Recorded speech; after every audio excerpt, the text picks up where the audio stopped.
This is the east side of the Salton Sea and the State Park campground. Look how lovely it is. Just looking at it from this vantage point, you'd have no idea of what an ecological disaster this place has become. Today I'm going to give you a little background on the Salton Sea, the largest lake in California.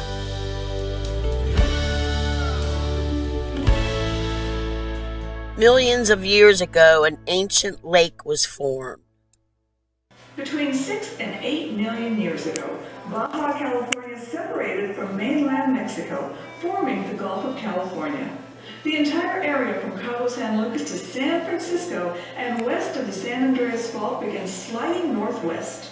At El Golfo de Santa Clara, known today as the Colorado River, it first began depositing sediments into the Gulf around 5 million years ago. The area that today includes the Salton Sea was still far to the south of the river's mouth as the delta began filling the trough from the north.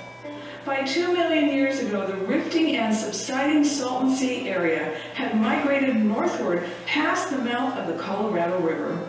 As the delta grew, river sediments blocked the Gulf from filling the new sub-sea level basin north of the delta. The Native American Cahuilla people occupied this area for generations.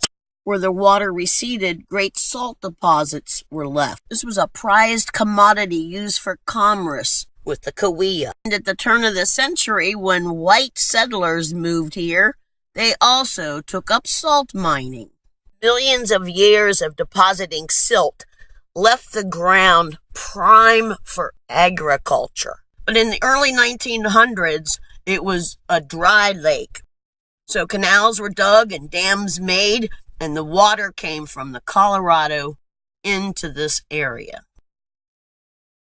And life was just grand for a few years until the Colorado became engorged with heavy rain and the canals overflowed.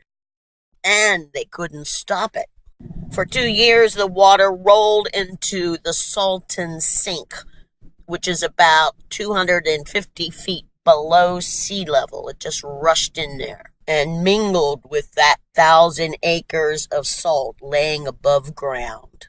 And the Salton Sea was born. But it was much bigger and less salty than now. And resorts started to spring up around the area.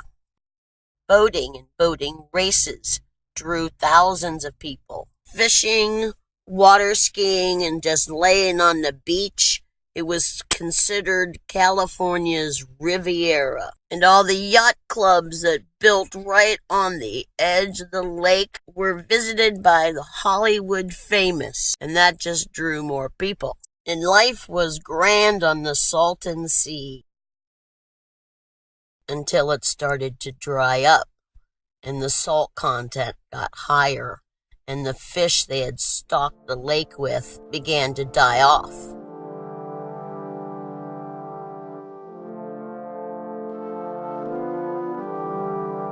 And then there were the barnacles brought in on warships during World War II, trained soldiers for combat. They thrived in this salinity.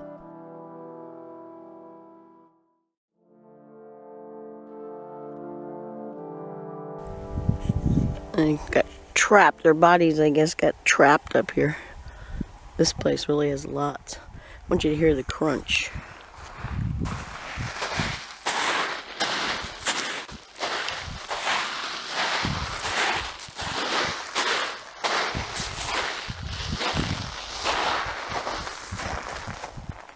Kind of sink down in it.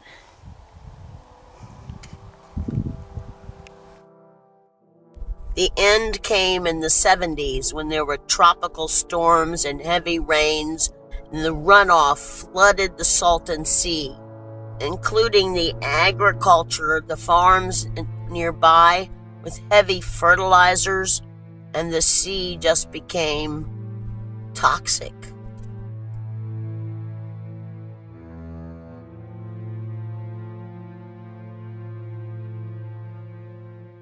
but it's not dead, at least not yet.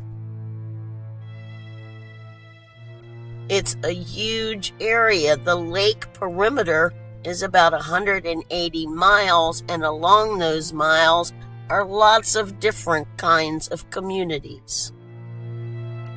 Some are really, really rich, and some are really, really poor. I've been advised that you really don't want to swim in it, but you're allowed to, and you really don't want to eat the fish, but some people do.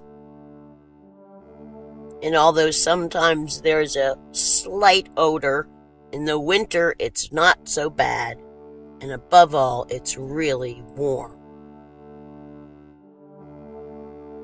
Now the sea is drying up again because of years of drought in California. The 1 or 2 species of fish that can live here thrive until summer, when the water gets so hot there's no oxygen and they die in masses on the beach. The birds eat the fish, they get sick and die.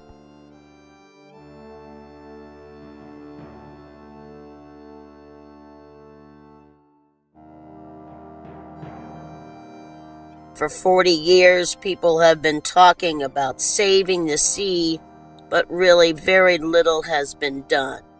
Salton Sea is an important stopping point for migratory winter birds. People come from all over the world just to look for rare species. This is a very unique place. So far, I've been here for 10 days. The Salton Sea has really gotten a bad rap, and YouTubers have not helped. So I want to show you both the oddities as well as the magnificence of this place.